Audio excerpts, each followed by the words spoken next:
اس وقت جو جنگ ہمارے اوپر مسلط کی گئی ہے، جس نے ہماری تہذیب کو بھی متاثر کیا ہے اور ہمارے عقائد نظریات کے اندر بھی تشکیک پیدا کر دی ہے۔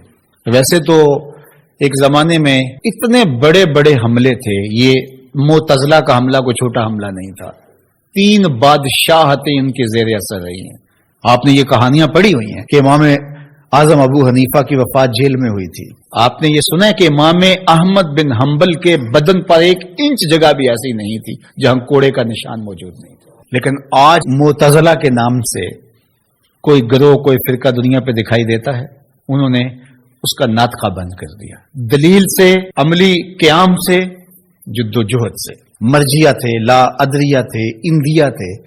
اب آپ کو یہ غیر مانوس لفظ لگ رہے ہوں گے، کیا قدریہ، کیا جبریہ، کیا معتزلہ۔ ایک زمانے میں ان کا طوطی بولتا تھا، باطنیوں کا طوطی بولتا تھا، کرامتا کا طوطی بولتا تھا۔ یہ اتنے غالب آگے تھے کرامتی کہ طاہر کرامتی نے کعبۃ اللہ سے حجر اسود کو نکال لیا اور کئی سال تک کعبۃ اللہ بغیر حجر اسود کے رہا۔ لیکن وہ زمانہ تھا کہ پھر بھی لوگوں نے قربانیاں دی، لوگوں نے علمی محاکمے کیے، علماء نے تدبیریں کی، سلاطین اسلام کھڑے ہوئے اور مقابلہ کر کے اسلام کی اس قوت رفتہ کو بحال کیا۔ اس وقت جو سب سے بڑا حملہ ہمارے اوپر ہے وہ لادینیت کا حملہ ہے، الحاد جدید کا حملہ ہے۔ اس وقت دنیا کی لادین قوتیں الکفر ملت واحدہ کی شکل کے اندر کھربوں روپے خرچ کر رہے ہیں کہ مسلمانوں کو کافر تو نہیں بنایا جا سکتا، لیکن ان کو تشکیک میں مبتلا کر دیا جائے، ان کو مسلمان بھی نہ رہنے دیا جائے،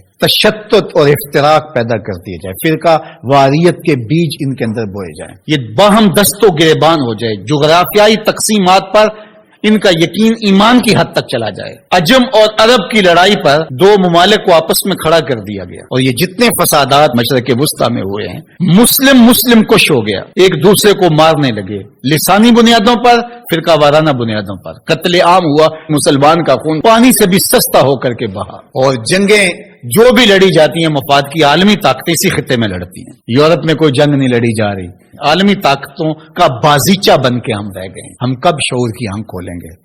کب ہم بالغ ہوں گے؟ کب بڑے ہوں گے؟ اور اس وقت الحاد جدید کا فتنہ جو ہے وہ سر چڑھ کے بول رہا ہے، اور ان کا سب سے بڑا واز اقلیت پسندی کا نعرہ لگاتے ہیں کہ جو چیز ہے جی اس کو عقل ہی نہیں مانتی تو ہم کس طرح تسلیم کریں۔ اور اس میں سب سے بڑا حملہ جو ہے ان کا معجزے پر ہے۔ جو کہتے ہیں کہ معجزہ جو ہے یہ نہیں ہوتا، وہی پر حملہ ہے، کیونکہ یہ بنیادوں کو ڈھا دیا جائے گا تو عمارت خود بخود گر جائے گی نیچے۔ جب وہی کو کمزور کر دے، اس تصور کو دھندلا کر دیا جائے گا، تو کہتے ہیں وہی ممکن نہیں ہے کہ یہ خلاف عقل ہے۔ دنیا کی کتنی چیزیں ہیں جو انسانی عقل میں ابھی تک نہیں آئیں۔ آج سائنس اور ٹیکنالوجی کی سلطنت ہے پوری دنیا کے اوپر، اور اس کے ذریعے سے آپ کہتے ہیں جی بس آج تو جو تجربات کی روشنی میں چیز حاصل ہوگی اسی کو مانیں گے، اور اس کے علاوہ جو سمجھدار ہے، پڑھا لکھا شخص ہے، دانشور ہے، وہ کس طرح اس کو مان سکتا ہے جو عقل انسانی میں یہ چیز نہیں آتی ہے؟ جبکہ یہ خود ہی مانتے ہیں کہ انسانی عقل ابھی تک 5% یا 6% استعمال ہوئی ہے، باقی 94-95% انسانی عقل سے بھی اتنا کام نہیں لیا گیا، ابھی سپیر پڑی ہوئی ہے۔ اور وہ دعویٰ کر رہا ہے پیغمبروں پر ہونے والی وحی پر اور وہ معجزات پر۔ اللہ اکبر! جبکہ بہت ساری ایسی چیزیں ہیں جو معجزات کی دنیا کی مسلمہ ہیں اور انسانی تاریخ اس کا انکار نہیں کرتی، جس میں حضرت عیسیٰ علیہ السلام کی بغیر باپ کے ولادت ہے، اور آج دنیا کے لوگ اس بات کو مانتے ہیں۔ اب مجھے بتایا جائے کیا عقل انسانی اس کو قبول کرتی ہے؟ لیکن دنیا مان رہی ہے۔ فرعون کی باڈی کے بارے میں سورہ یونس کے اندر اللہ تعالیٰ نے ارشاد فرمایا کہ ہم نے اس کی لاش کو لوگوں کی عبرت کے لیے باقی رکھا ہوا ہے۔ اگر فرعون کی لاش نہ ملتی تو آج یہ لوگ اچھل رہے ہوتے کہ کیسے ہو سکتا ہے، یہ قرآن نے ویسے ہی کہہ دیا۔ اس پہ شور و غل، یہ 2 نمبر جعلی دانشور وہ کہتے عقلیت تسلیم نہیں کرتی، عقل نہیں مانتی، لہذا ہم نہیں مانتے کہ فرعون کی باڈی محفوظ ہوگی۔ پانی میں کس طرح محفوظ رہ سکتی ہے؟ مچھلیاں نوچ نوچ کے کھا گئی ہوں گی اس کو۔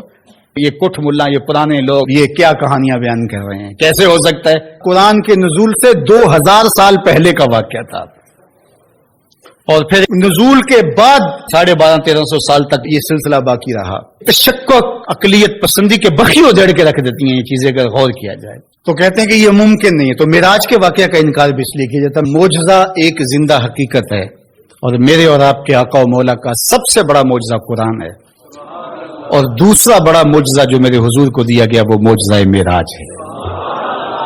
اب عقل انسانی مانتی ہے یا نہیں مانتی ہے، لیکن میرے حضور وہاں سے ہو کر آئے ہیں جہاں کسی کا تصور بھی نہیں آ سکتا.